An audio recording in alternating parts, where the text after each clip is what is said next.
চলো আগে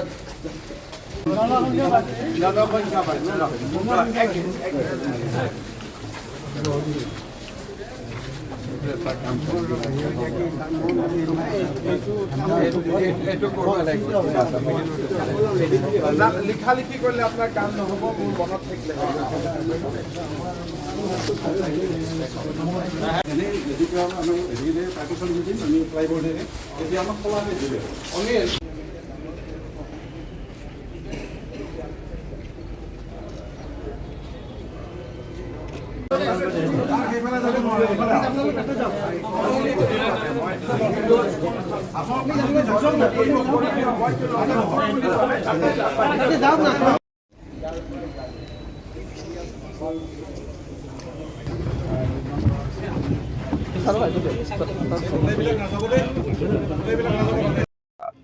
ভৱন বনালো, শিক্ষক নিযুক্তি দিলো, বাকি ফেৰ মাৰা কামটো শিক্ষক আৰু ছাত্ৰ অভিভাৱকৰ। মুখ্যমন্ত্ৰীৰ যিটো দায়িত্ব যে ভৱন দিব লাগে, শিক্ষক দিব লাগে, সুবিধা দিব লাগে, সেইখিনি আমি কৰি দিম। বাকি অভিভাৱক, ছাত্ৰ, শিক্ষক সকলোৱে লগ লাগিলেহে এখন বিদ্যালয় হয়। ভাল হৈছে আৰু ভাল হৈ থাকিব, কিন্তু মই ভাবো যে আৰু আমি বহুত ভাল কৰিব পাৰোঁ। এতিয়া একাধিক পদত নাপায়, কাৰণ এটা নিয়ম কৰা আছে যে যোনে চতুৰ্থ শ্ৰেণীত পায়, তৃতীয় শ্ৰেণীত পায়, তেওঁ চতুৰ্থ শ্ৰেণীত নাপাব। যোনে ওপৰৰ স্কেলটোত পায়, তেওঁ তলৰ পজিশ্যনটোত নাপাব। গতিকে এইবাৰ যাতে তেনেকুৱা ধৰণৰ ডাবল কেণ্ডিডেট নহয়, তাৰ বাবে এইবাৰ বহুতখিনি ব্যৱস্থা গ্ৰহণ কৰা হৈছে। এইবাৰ কেণ্ডিডেট লাভ হয়, নহ'লে 1-1.5 হাজাৰ ল'ৰা ছোৱালীয়ে ডাবল পায়। এইবাৰ আমি এটা ঠিক কৰিছোঁ, আৰু লাষ্টত কোনোবাই যদি ডাবল পায়, আমি আৰু এটা চিন্তা কৰি আছোঁ যে একেটা পোষ্টত দুটা হ'লে লটাৰী দি এটা কৰি দিম।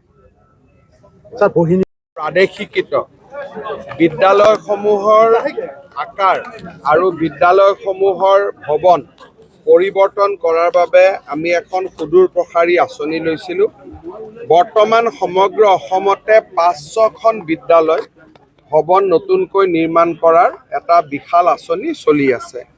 সেই আঁচনিৰ অন্তৰ্গত বেজেৰা উচ্চতৰ মাধ্যমিক বিদ্যালয়, এই বিদ্যালয়খন নতুন আকাৰত আমি জানুৱাৰী-ডিচেম্বৰ মাহত উদ্বোধন কৰিম, আৰু দুদিন পিছত লাহে লাহে অসমৰ প্ৰতিখন প্ৰাদেশিকৃত বিদ্যালয় আৰু চৰকাৰী হাইস্কুলৰ অৱস্থা আমি এনেকুৱা ভৱনলৈ ৰূপান্তৰ কৰিম। ছাৰ, 500খন বিদ্যালয় ইতিমধ্যে ক'লে আপুনি বনোৱা হ'ব, আৰু হোৱা নহয়, ইতিমধ্যে বিভিন্ন পৰ্যায়ত আগবাঢ়ি আছে। ছাৰ, কিছু আমাৰ ডন বস্কো, ছেইণ্ট মেৰিজতকৈ অসমীয়া স্কুলবিলাক দেখিব ভাল হ'ব। যিটো গতিত আমি কাম কৰি আছোঁ, আজি ডন বস্কো, ছেইণ্ট মেৰিজ দেখিলে যেনেকুৱা এটা লাগে যে ইয়াতে এটা পঢ়াৰ পৰিৱেশ আছে, কিন্তু বিনিয়োগৰ অভাৱৰ বাবে আমাৰ স্কুলবিলাকৰ পৰিৱেশবিলাক বেয়া হৈ গৈছিল। কোনোবা MP ফাণ্ডৰ পৰা 1 লাখ, MP ফাণ্ডৰ পৰা 5 লাখ, এনেকৈ লৈ স্কুলবোৰ বেলেগ বেলেগ ধৰণে বনোৱা হৈছিল। এতিয়া আমি প্ৰতিখন স্কুলতে 8ৰ পৰা 10 কোটি টকা দি ভৱনবিলাক নতুনকৈ বনাইছোঁ। হাইস্কুল পৰ্যায়ত এই কামটো আমি কৰি আছোঁ।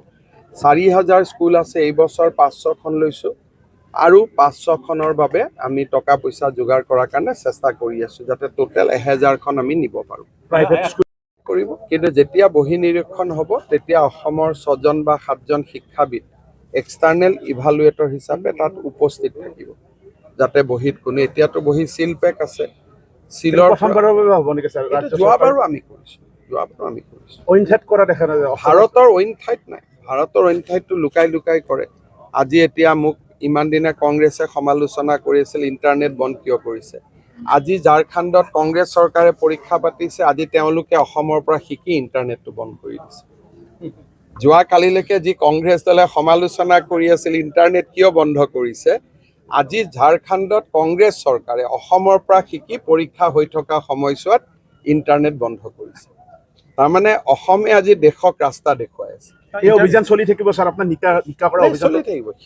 এপইণ্টমেণ্ট গণ্ডগোল নাই, বিশেষকৈ এতিয়া অক্টোবৰৰ পৰা পুলিচৰ নিযুক্তিও হ'ব। ইয়াত বেলেগ কথা একো নাই, চব ল'ৰা ছোৱালীয়ে ভাল কৰি চাকৰি পালে হ'ল। নেক্সট পৰীক্ষাৰ দ্বাৰত মানে চেকিংটো কেনেকৈ হ'ব? আৰু ভালকৈ মহিলাৰ চেকিঙো হ'ব। মহিলাৰ চেকিং নহ'লে মহিলাই যদি কাগজ লৈ আহে কেনেকৈ হ'ব? গতিকে এয়াৰপৰ্টত যেনেকৈ চেকিং কৰে, সুধি লয়, পাৰ্মিশ্যন লয়, লৈ পেলাই চেক কৰিব। চেক নকৰিলে পৰীক্ষা কেনেকৈ হ'ব? এছঅ'পি মতে হ'ব। এইটো যদি মহিলা বুলি মহিলাক চেক নকৰোঁ, কালি পৰহি ল'ৰাবিলাকে ক'ব যে ছোৱালীবিলাকে তোক ছোৱালীক চেক নকৰিলে, ল'ৰাক কিয় চেক কৰিছে? সেইকাৰণে আমি ছোৱালীজনীক সুধি ল'ম যে আপোনাক আমি চেক কৰিম, আপোনাৰ আপত্তি আছে নেকি? বোলে মোৰ আপত্তি আছে। আপত্তি যদি আছে তেতিয়াহ'লে তেওঁক আমি বেলেগ ৰুমত বহি পৰীক্ষা দিব দিম আৰু তাত আমি ইনভিজিলেটৰ বেছি ল'ম। Thank U.